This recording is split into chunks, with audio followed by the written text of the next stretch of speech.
Okay, handstands.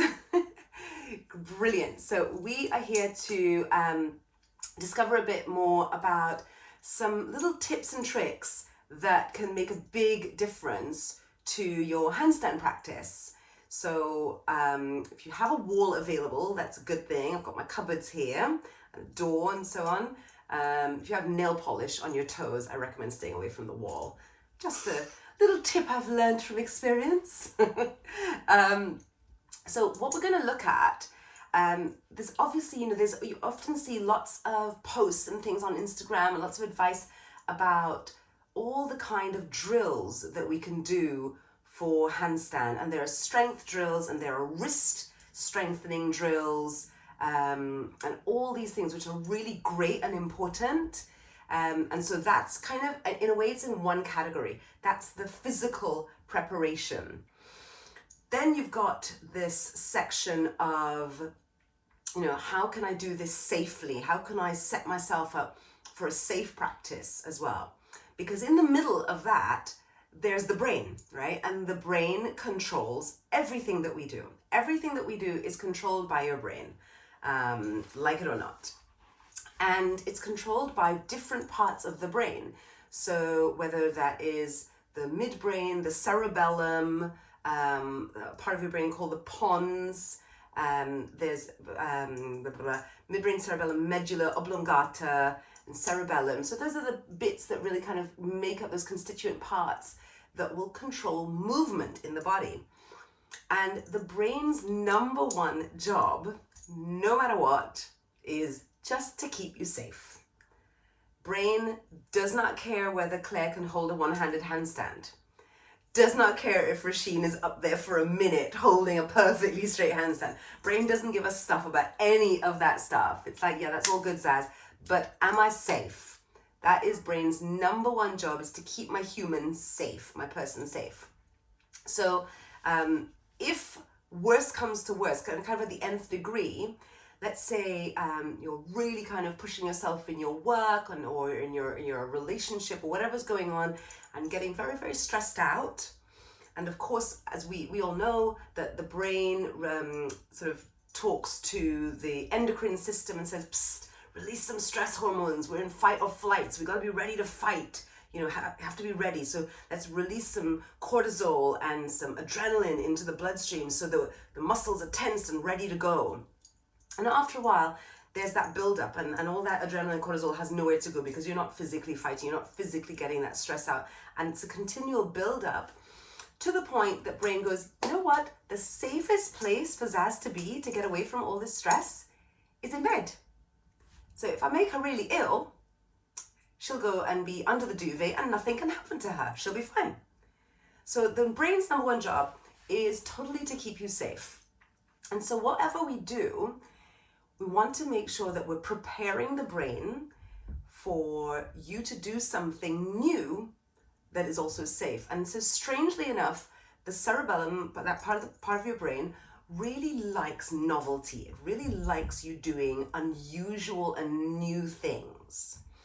At the same time, brain can be like, oh, this is very new. I'm not sure about this. That feeling of, should I go up and chat to that stranger, or stepping into a class for the first time to teach, or into any situation to show up. We can sometimes feel that feeling, and brain's like, don't do it. It's all going to be horrendous. Everybody's going to laugh at you, which is not necessarily the case at all. Or try some new skill. Brain's going, no, we might die. Don't do that. We might die. And we do it. And brain goes, oh, okay, well, all right. So I didn't die, but don't do it again. And so we do it again. And brain goes, all right, okay, we've done it twice. We didn't die. Okay. That's not too bad. It's not too bad. And we do it 3 times and we do it 4 times, and we build a habit, and brain goes, oh, this thing is fine. This thing is safe. It's safe for Zaz to do this thing where she throws herself upside down, because we've learned that it is a safe place to be. So there's lots of things there. However, you've heard this thing, practice makes perfect. And we keep on practicing, and a really common sight is, I'm sure we've all done it in our handstand, is wah! here I go, and I'm here and I'm handstanding, you know, and we have that, I'm upside down, and we have that lovely bendy back open, which is going to make it, one, it makes it hard to find the balance, and two, it also means that we become used to the wall. We become used to our little friend. And so when we kick up, our brain automatically sends a message to those muscles saying, this is the amount of momentum, this is the amount of strength you're going to need to get to that wall over there, that safe place. So it's going to take you momentum past the place of balance and all the way over. So then you, of course, think, okay, well, I'm going to pull back. But then you end up in this really frustrating place of, you know, of doing the kind of, oh, nope, kind of not there. Oh, nope, not there yet. And not quite getting there. So we want to hit that sweet spot. So what we're going to look at today is some of the physical preparations for a handstand, and also some brain preparations. The brain preparations will be there to create a feeling of safety in the brain. So the brain feels, yep, I'm okay with you going upside down. And also, really interestingly, there are things that you can do to stimulate certain areas of your brain that will allow for greater flexion or extension or not for handstand, but rotation and so on, right? So we can stimulate parts of the brain by doing little drills, either with parts of the body or with breath work or with working with the vestibular system, with the eyes. That's super important. And those things are going to help us to have a little bit more time up in the air. So let's get started. And one of the first things we're going to need to do, if we're coming to do our handstand, obviously we're going to start with the building blocks. So we're going to start with our wrists, little wrist preparation, so we make sure we're nice and strong. And then we're also going to look at working with the vestibular system and how we prepare the brain for being upside down. And then we're going to look at hip flexion so that we can find that flexion, because if we are here, then getting over is going to be a lot harder, yeah? Because the more your hips are on top of your shoulders, then the quote unquote easier it is to find balance. So when I did a workshop, actually I haven't got my little models here, but when I did this workshop previously, I was saying that when you're upside down, or when you're in an arm balance or an inversion, effectively what you're also doing is a spot of engineering. This is physics and engineering. It's all that maths that we thought, oh God, we're never going to need that as yoga teachers or as yogis, comes into play. If I want to stack these two blocks on top of each other, they have to be aligned, yeah? If I'm here, it's not going to work.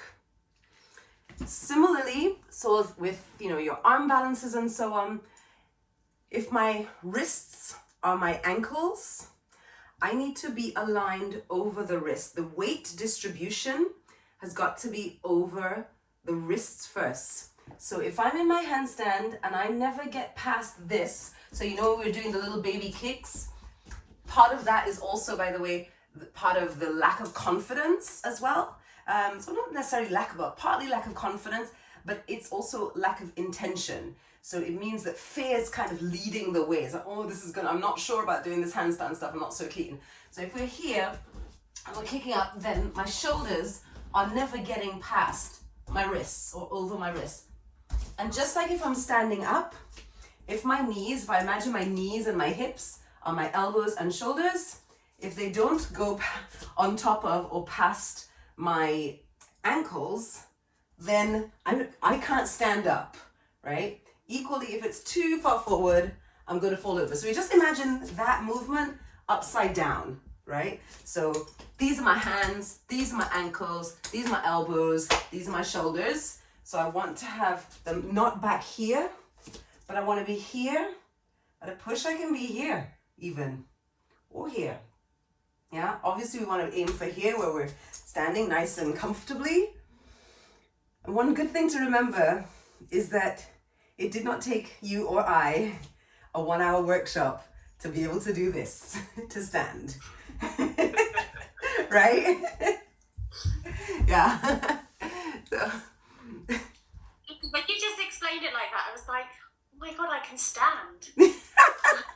Yeah. What? Totally.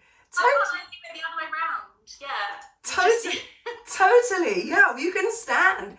And like, we take it so for granted that we can do this thing. But if you look at a baby, because obviously you can't remember learning to do it yourself, but if you look at a baby learning to stand or learning to walk, it takes a good few tries of falling on their ass. Of course, they're lucky it's cushioned.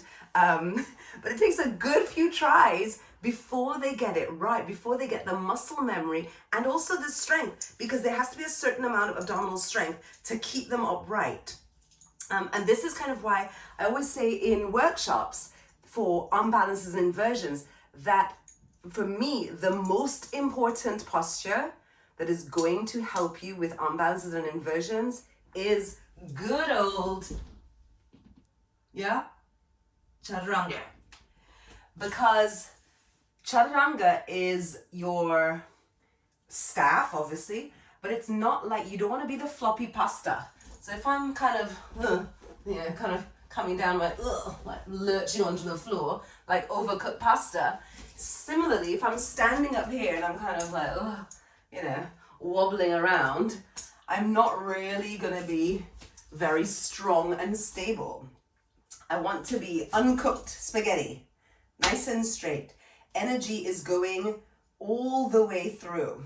So whether it's Tadasana or Chaturanga, you want to have that energy going all the way through. And the same goes when we're upside down, right? So when we're upside down, we're going to really point the toes to the sky, really reaching up to the sky. And another big difference with a handstand compared to what we've been taught all the way through our yoga practice is shoulders away from your ears, shoulders away from your ears. And that is not what we want to do for a handstand. For a handstand, we are pushing the floor away, right? Yeah, so I want to cover my ears with my arms, with my shoulders. I want to block my ears with my shoulders. Have a go, yeah. Lift your arms up. Good, and then squeeze. Good, that's it. Exactly. Can you feel what's going on right now through serratus anterior? Yeah, all this is switching on. Yeah, as you come up. Yeah, and you're right, Rasheen, you're going to be like this. So what we want to do as well is to create a habit where this does not feel like a scary place to be looking up, because we're going to be doing the same thing the other way. Yes, so exactly. So we're turning on all these muscles here and we're pushing the ground away. The more you push away from the ground, the more you're going to start getting that real strength and engagement. There are definitely lots of people who do, there are people who do their handstands like this. Yeah. Different technique, different, some other muscles coming into play. But when we're starting out, we really want to be here. Okay. So let's start off with preparing the wrists. So we're going to start off with just very simply fingers wide, and without knowing it, we're slightly doing our little grippy fingers. So little grippy fingers, and we're moving back and forth through the wrists. Maybe making some circles here. Head. Now, obviously, we can start to add load to the wrists in each of the three positions I'm going to show you. So I'm going to do it from this angle, actually. So we're going to start to add load by moving the knees backwards. Good. And the shoulders are staying on top of my wrists. I'm going to rock back and forth. Good. And then if I want to add some more load, I could start to lift my feet up, taking my feet onto a raised surface. So this is going to add a little bit more load onto my wrists. Yeah? So I'm on my blocks. And then if I want to add a little bit more load, I'm going to walk up the wall and take a little rock here. Okay? So one of the things that's going to help you find a longer hold is actually developing that arm strength and being able to hold here for a little bit longer. So, you know, challenge yourself. Maybe, okay, I'm going to start with 3 breaths and I'm going to go for 5 breaths. And then I'm going to come down, give my little wrists a little minute. Then I'll try again for 10 breaths and so on and so forth, yeah? And Claire, when you're doing it, we want to, instead of going all the way, because we are going to do that L shape, that pike shape on the wall, but for the purposes of strengthening your wrists, we're going to stay straight. So here, rather than up here, I'm going to calm down. Sure. Yeah? Slightly different. Yeah, that's it. Yes, Rasheen. Go on, push those feet into the wall. You might want to walk your hands back one tiny pace. Just half a pace back. Yeah. Good. Takes a second to find that sweet spot. Good. Good. Now, Claire, you could walk your hands slightly forward. Good. Okay, come down. Give your hands a little shake and rotation. That's it, Claire. Exactly. Straight. Beautiful. Now we're going to do the same thing, but fingers are turned the other way. So I'm going to bring my palms this way. Good. So hands down. And I'm going to sink back like, oh, have a nice little stretch. We're going to keep the heel of the palm on the ground. So the heel of the palm stays on the ground. And how far you go back, this comes down to your skeleton. Yeah. So somebody might maybe go back all the way here. Maybe for some of us, it's, no, this is where I'm going to stop right here.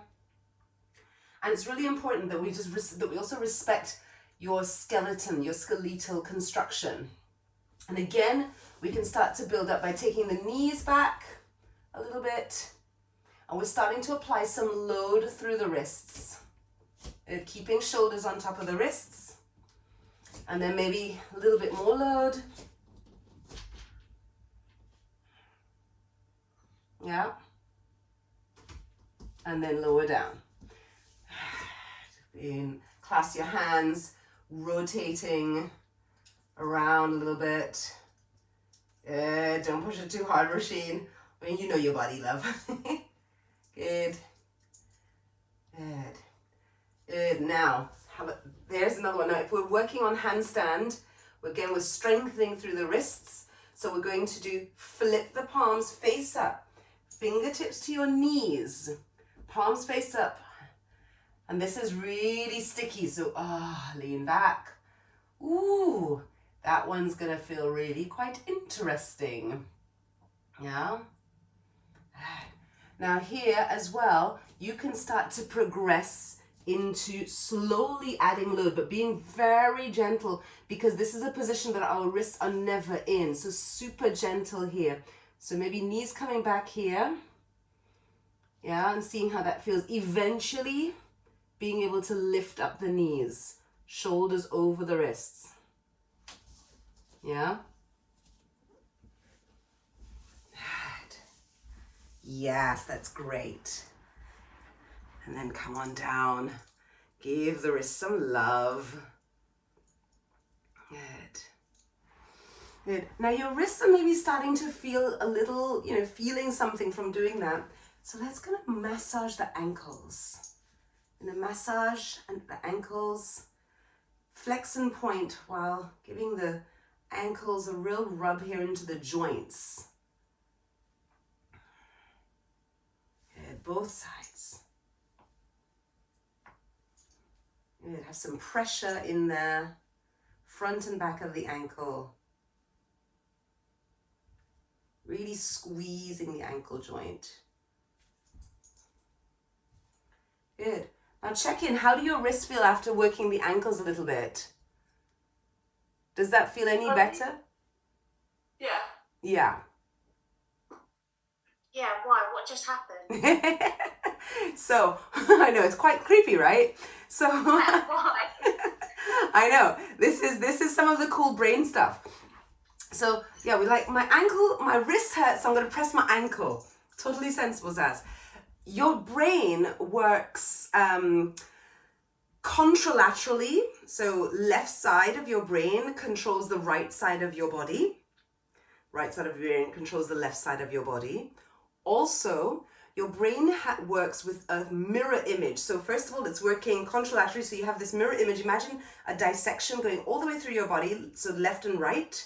Yeah, so left side is going to focus on the right side. So if I, as a point of balance, if I am wobbling around on my left foot, I'm going to start to rotate my right ankle. Okay, yeah, there we go. Now I'm balanced. Yeah, this is a really neat little trick to use in class. So when somebody's doing their warrior 3 or something and they're all wobbly, yeah, even close your eyes, because close your eyes to do it, because closing your eyes is the surefire thing that's going to make you wobble. Yeah, and then start to rotate the ankle after a few turns.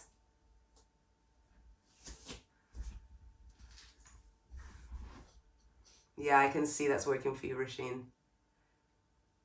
Yeah. Yeah, magic, babe. Whoa. That's amazing. I'm like partial. I'm deaf in one ear and I have a perforated eardrum in the other, so balance is really hard for me. Right. So whenever I teach like closing my eyes in tree pose or something, I just go. So that's very interesting. Yeah, use that little tip. It's really helpful. And the other thing that you can do is, if you're standing on one foot, you can start to rotate the other wrist. Yeah, the opposite wrist. Close your eyes, see how that works.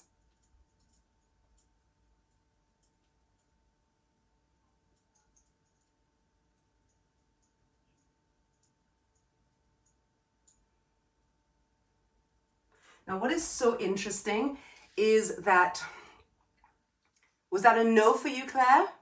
No, that was crazy. That was like, oh my God, that's ridiculously good.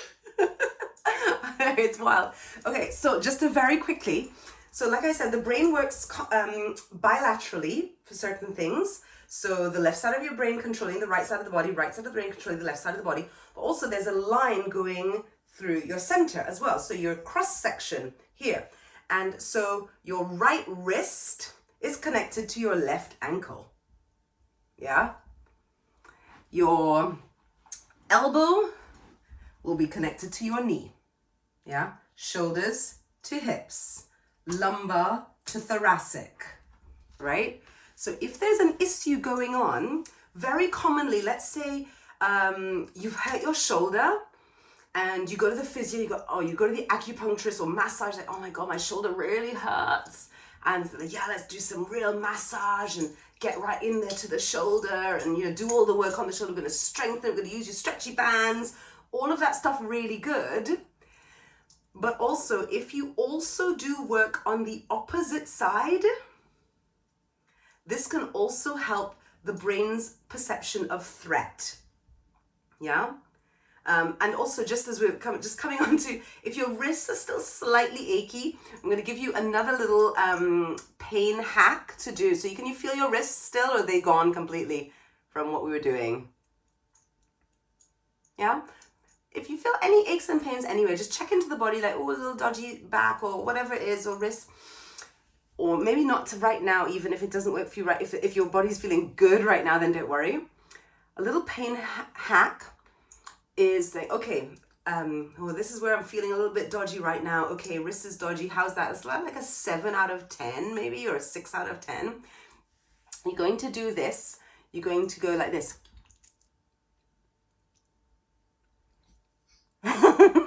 Usually it looks ridiculous, right? So it's actually... I we both zoomed in, we were like... yeah. Is she really doing that? Just cleaning my teeth. So you're going to pass your tongue around the inside of your mouth in front of the teeth. Yeah. And you're going to do it with your mouth closed, but you're going to do it 10 times one direction and 10 times in the other direction. It's really hard. Really tiring.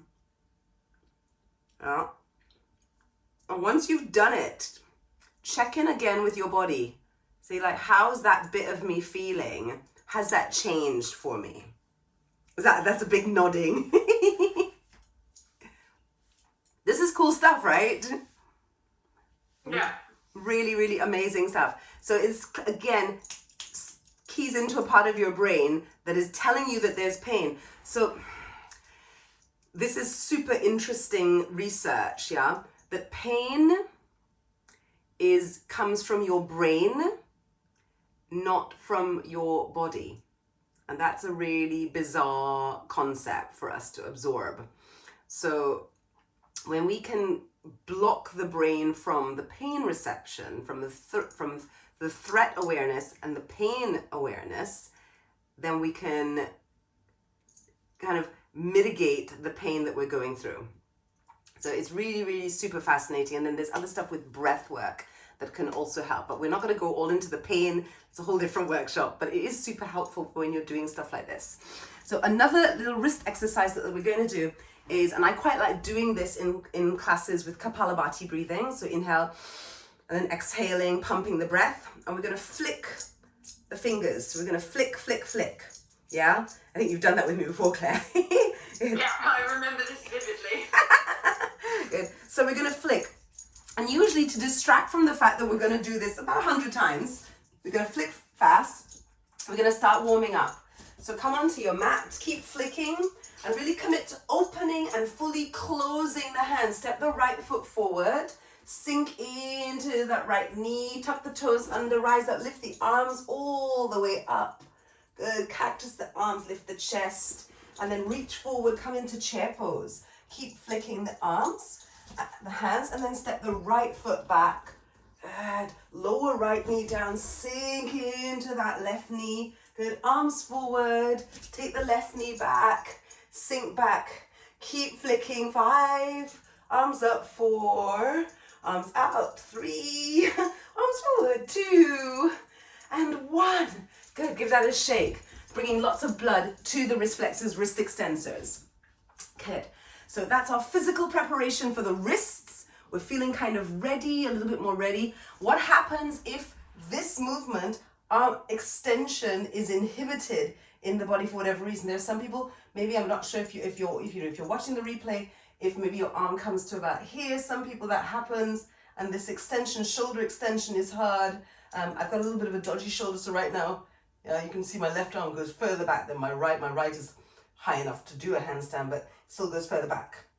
Yeah. So in order to get a little bit more extension, we're going to do a little test. And we're going to do a few different things first as a test. So let's start off with, we're going to do a single leg raise, a standing split, which also, of course, we need for our handstand, because we're going to lift the leg up, aren't we, to be able to do our whoop and go upside down. Yeah, so we need to be able to have a nice standing split. So take a forward fold. Take a little rock here from side to side. Good. And then let's take the left leg up behind you. Good. And lower it down. Take the left leg up, all the way up. And lower down. Take the left leg up. Can you look at your left toes? Where is it pointing to? Good. And lower down. Take the right leg up. Good, and lower down. Take the right leg up again. And lower down. Take the right leg all the way up. Can you see where that right leg is pointing to? Good. Lower down. Good, so we're gonna, good, and let's open the arms, take a few rotations back. Good, 3 in one direction, and then 3 in the other. Good, so we're gonna try a few different things to see if we can increase how high we're able to lift that leg, which is going to help us to bring the hips a little bit more over the shoulders for that lovely handstand, okay? So to begin with, you're gonna stand up and hold onto your left wrist, lift up and over, leaning over to the right side. Good. And then you're gonna bring your right hand onto your rib cage, onto your left rib cage. Nice. Now we've lifted up and over, we really open this area. So we're gonna breathe in deeply into that left rib cage. Hold the breath. And now breathe in a little bit more. And a little bit more. Until you feel like the lungs gonna explode. And come back. Okay, so we've done that on the left side. Lower down. Let's lift the left leg up and see if that made any difference. Any difference for you? Yeah. Yep. Okay. Yeah, loads. Good. Okay, out. So we're going to do the other side.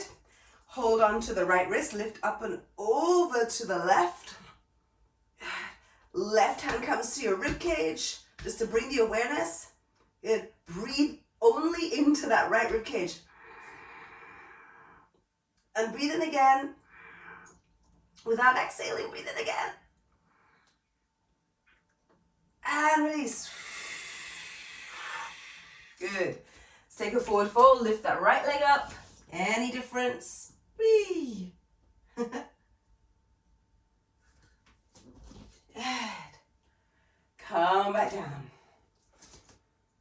Good.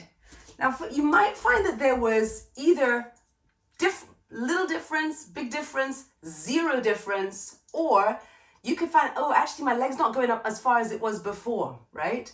So if there was zero difference, maybe that means you need to up the dosage. So it's like having, a medication or something. Maybe your dosage needs to be a bit higher. So if there was zero to little difference, the dosage might need to be increased, yeah? If it was a regression, if it got worse, then you might think, okay, this exercise doesn't work for me. It means that my brain feels threatened and it inhibits my body from doing more. Does that make sense? Yeah, when you say dosage, do you mean the amount of time that you're holding your breath in for? So you would do, no, because this is a lung pop, and so what we're doing is we're inhaling until we feel like the lung's gonna pop almost, and then stop.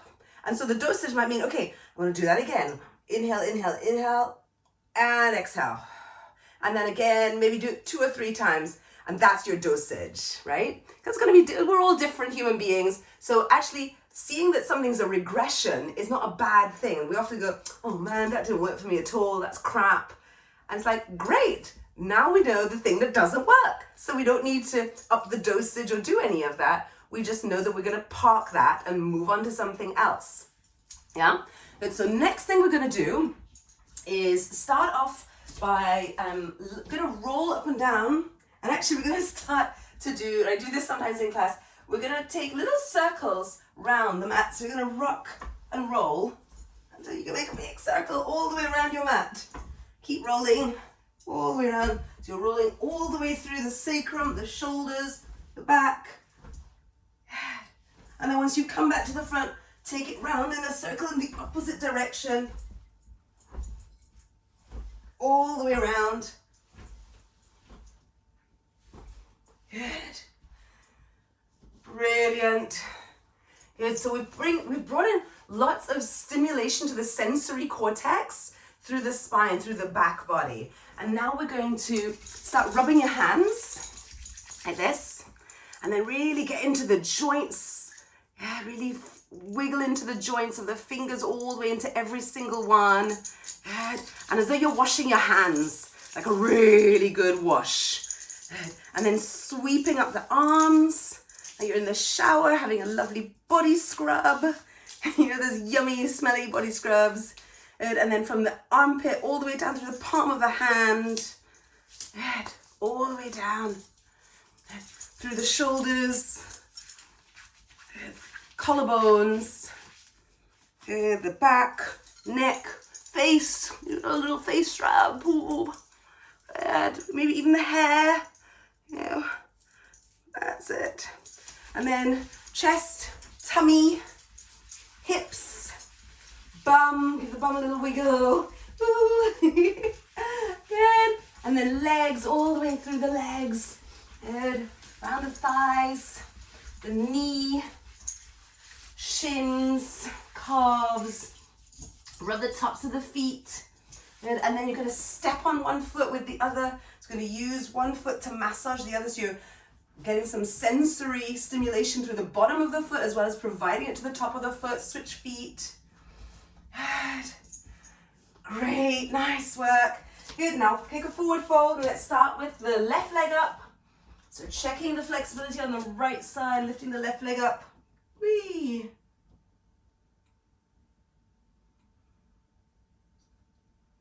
Good. Nice. Good. And then other side, taking the right side up.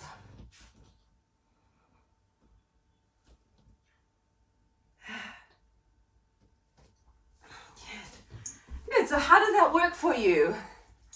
Or if at all? Better, worse, same? It helped. It helped? Yeah. Yeah, it helped me as well. Cool, brilliant. Fantastic. Good. Now we're going to do one more, and then we're going to start doing a few little upside downies. So we're going to do one more. And again, this is to help us with flexion.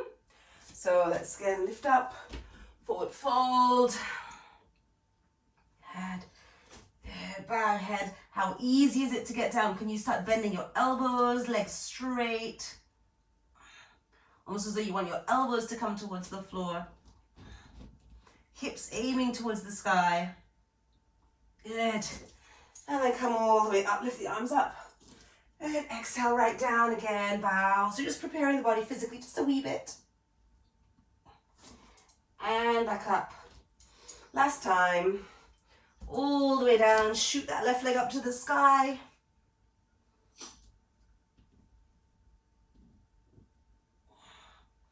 Good, left foot down, right leg up. I know my right side is my worst one.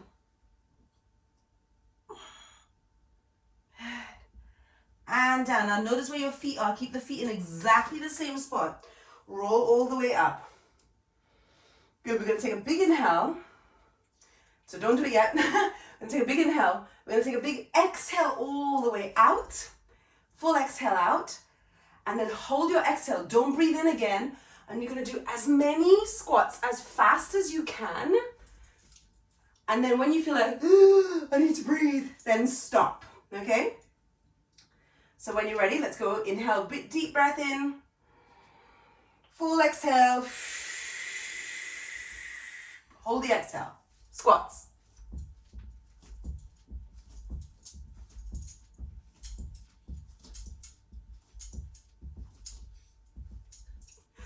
Woo. Good. I'm always aiming to see how many I can do. Good. Let's lift the arms up. Take a forward fold. Let's take that left leg up. Any difference? Does it feel easier? Is it lifting any higher? Are you pointing to anywhere new on the ceiling? And from what I can see on the screen, it's looking higher for both. Take the right leg up.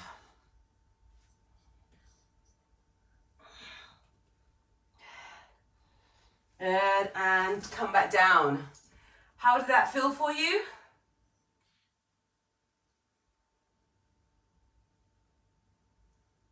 Yeah, that was really hard. I feel like the first exercise and that one gave me more difference. Fantastic.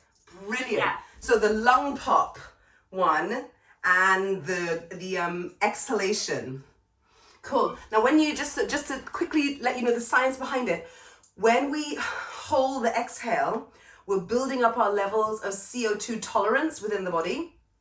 And CO2, although we're always, going on about exhaling the CO2, getting the CO2 out, which is important, we actually also need CO2 in the body, because when CO2 and when the oxygen is moving around the body in the red blood cells, and it needs the presence of CO2 in our body in order for the oxygen to be released off of the red blood cells and to get to our muscles and our organs. So that's why when you're always going, mouth breathers, blowing off CO2 all the time, get more tired because the oxygen isn't able to be released to the muscles and organs. So hence, breathing out through the nose, you're releasing a little bit less CO2, you're building up the CO2 tolerance in your body. So it's pretty cool how the body works. Right, now we're gonna have a try of going upside down and seeing how you feel. So start off in your downward facing dog, because we're really prepared with the flexion for the arms, for the shoulders. And to begin with, bring the big toes together to touch in your downward facing dog. We point the right leg, right toes, as you take the right leg up. Good. And then lower the right leg down. And then shoot the right leg up really fast. And lower down. Good. Yeah, Roisin. And then shoot the right leg up. and lower down. And again, and lower down. I have a little person making noises at the door. It's called a 13-year-old child. 14, sorry, 14. Nearly. Okay, and now let's shoot the leg up. Now bend your right knee, lift up onto the tiptoes. And now right toes lightly brush the floor. Look towards your hands. And then shoot the right leg up. Really toe pointed, legs super straight. And back down. Good. And again. And back down. And back down. Great. And so we're just creating a little habit in the body, in the mind. Left leg, let's take the left leg out. Good, left leg, and lower it down. Left leg out, straight up. Good, lower it down. Keep the leg really strong, no floppy legs.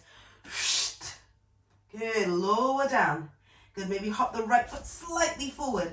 Lift up onto the tiptoes of the right foot, bend the right knee. Look to your thumbs. And then big sweep the left leg up. Lower down. Good. Left leg up. Yes. And again. Great. Fantastic. Okay, come on back down.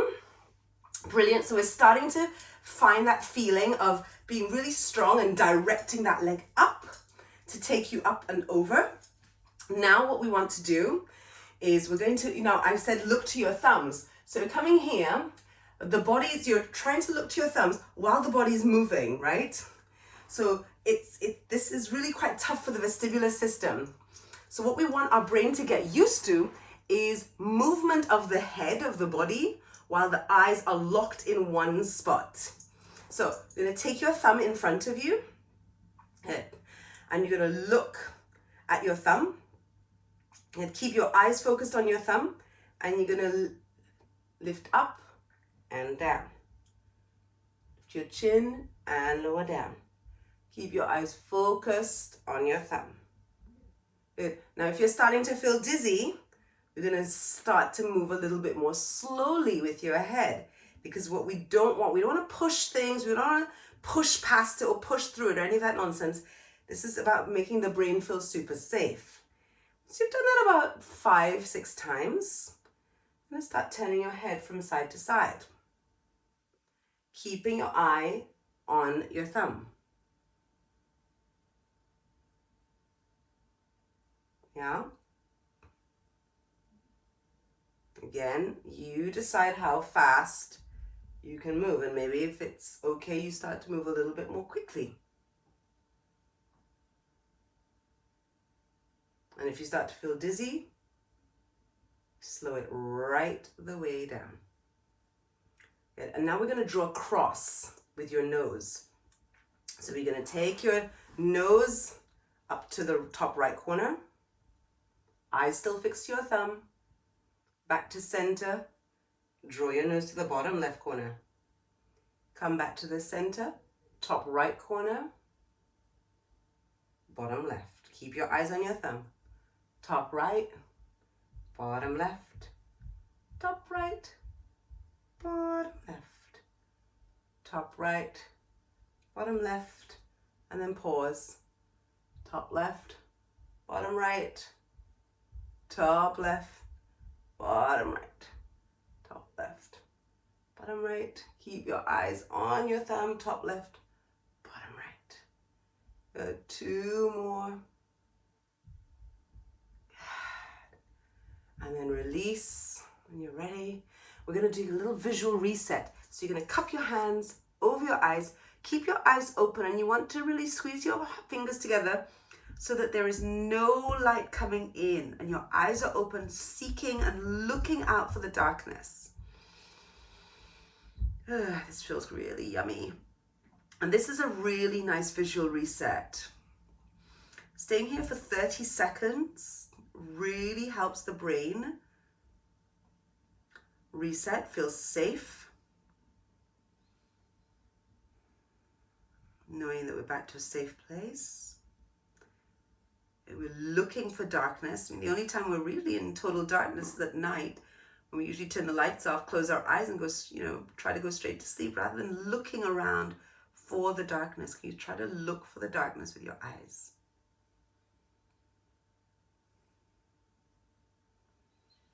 Slowly starting to take the hands away. Okay. Cool. And then let's go again. Okay. Now, another thing to think about. Number one is that chaturanga energy. So as you go up, your shoulders are moving forwards. Yeah, so we're not just kicking here, because remember, like I said, if we just kick here, then the shoulders are staying back of the wrists. And it's like your ankles and your hips and knees, right? You need the shoulders to move forwards as you kick. And also we're thinking of the hips moving forwards. Yeah? So that you're aligned.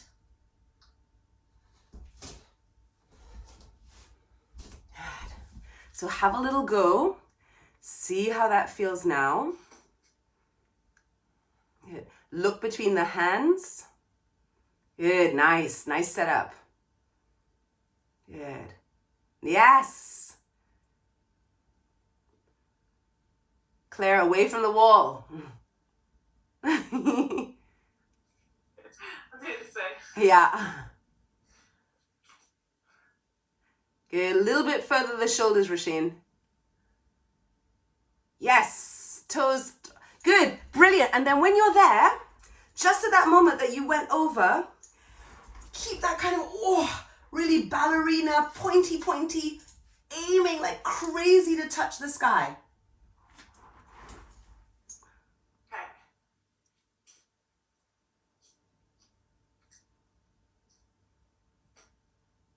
Good.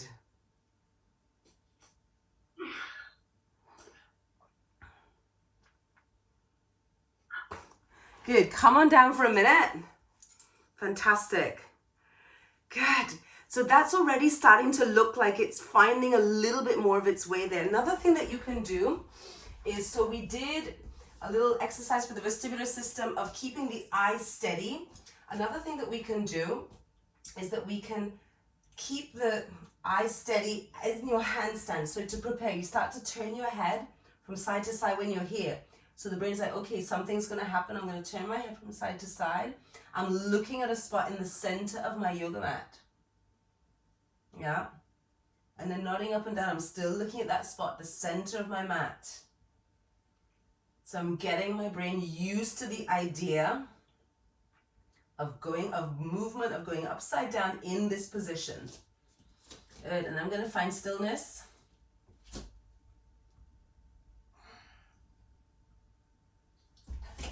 To go. Good. So this is such a good one to practice.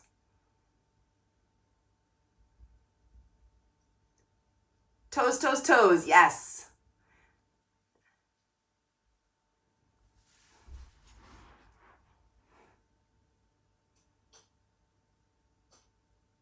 Good.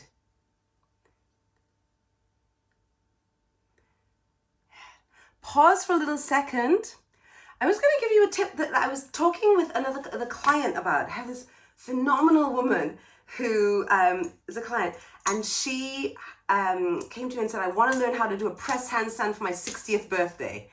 I'm like, wow, I just want to be you when I grow up. You're so awesome. Like doing my handstands and I'm 60, I don't care. And she looks incredible.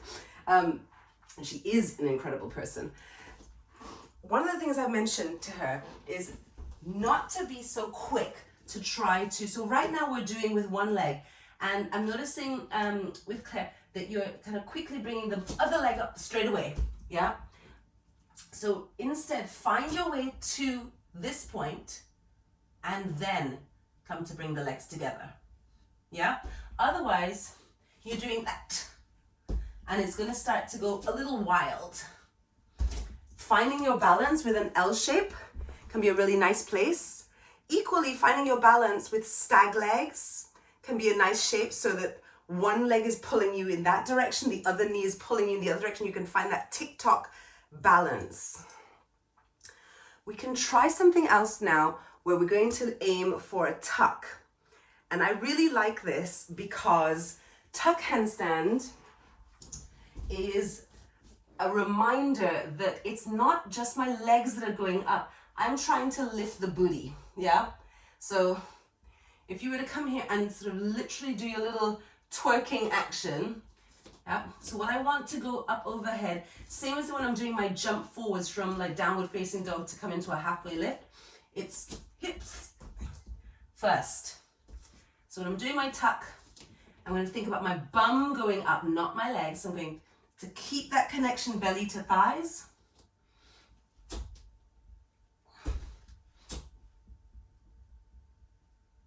To be here. Yeah?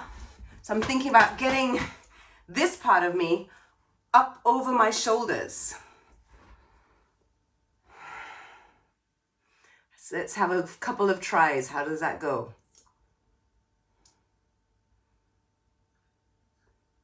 Good. Little bit more intention, less fear. Acknowledge that there's fear. Acknowledge.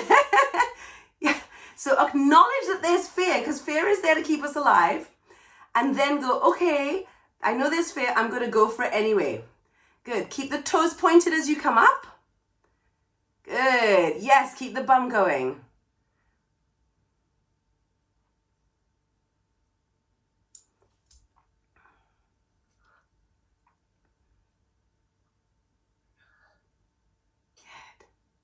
Hey, Claire, nice. That was a little moment there.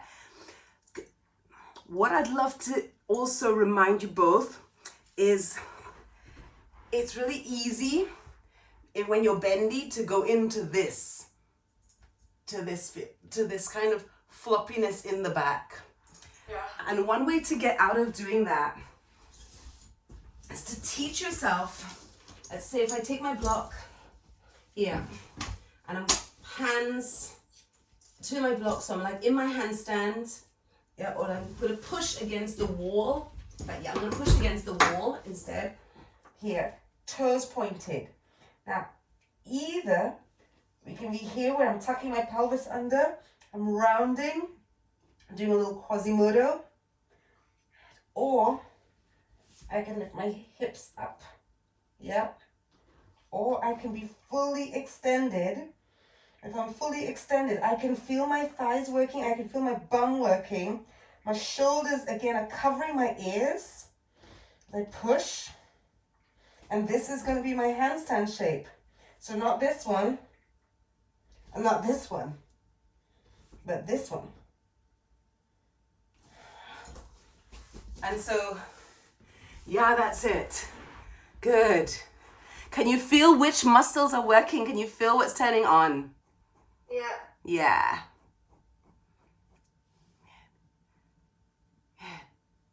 So come back up again. And maybe this time even for your tuck, take your block in between your knees. So it's going to be less wild. Good. Bend. Shoulders covering your ears. Prepare your shoulders covering your ears in your down dog. So squeeze your shoulders towards your ears. Look to your thumbs.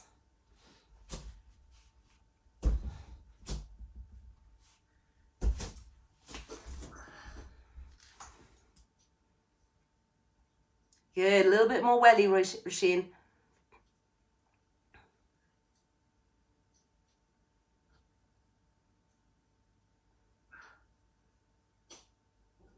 Good. Claire, stick the block in between your ankles, my love.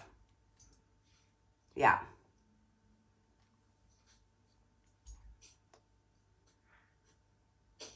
Oh, crap.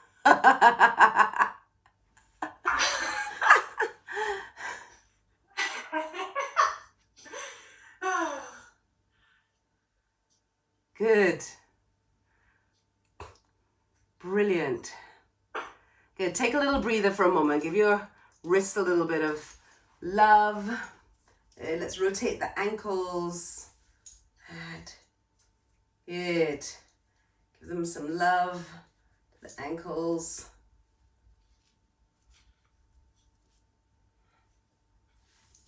Good. Great. And so the last little thing we're going to do, which is not about kicking up, is going to be about using the wall to find your way into the handstand. So I'm sure we've done this before. So once we've done your little eye tricks, you're going to come to the wall, toes to the wall, toes pointed, where your hips are, hip bones, slide your hands down, palms to the floor, and then keep one hand there as you spin around. Replace your hands. And then we're going to walk up the wall, until you're at a right angle. You're going to bend one knee and then extend it up to the sky. Point the toes, shoulders are over the wrist, grippy hands. You can do maybe a little moment of turning the head from side to side, nodding. And then from here, very slowly,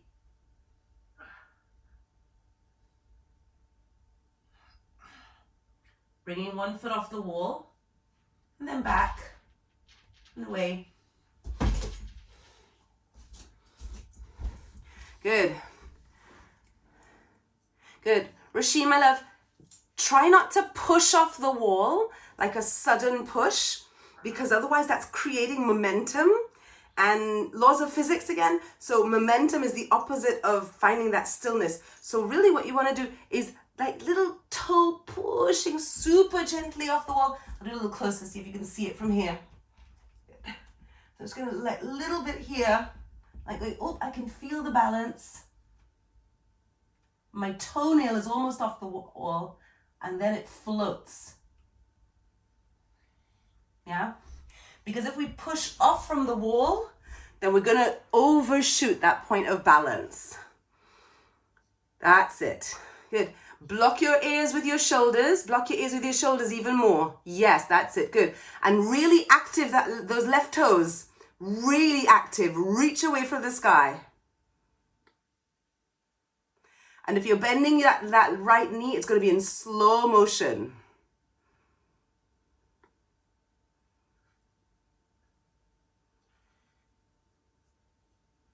Good.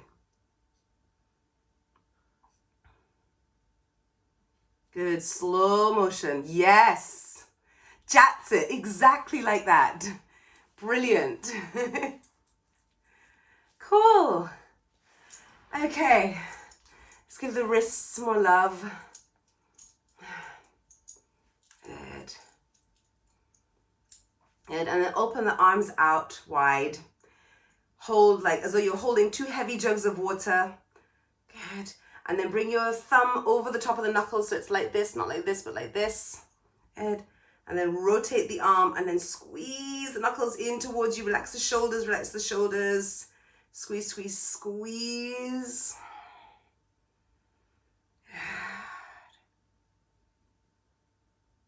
Good. And then release, shake it out. Brilliant. Right, we've come to the end of our hour. That went so fast. Thank you so much. You're so welcome. Thank you. That was brilliant. Oh, good. I'm so glad. I'm going to hit stop here.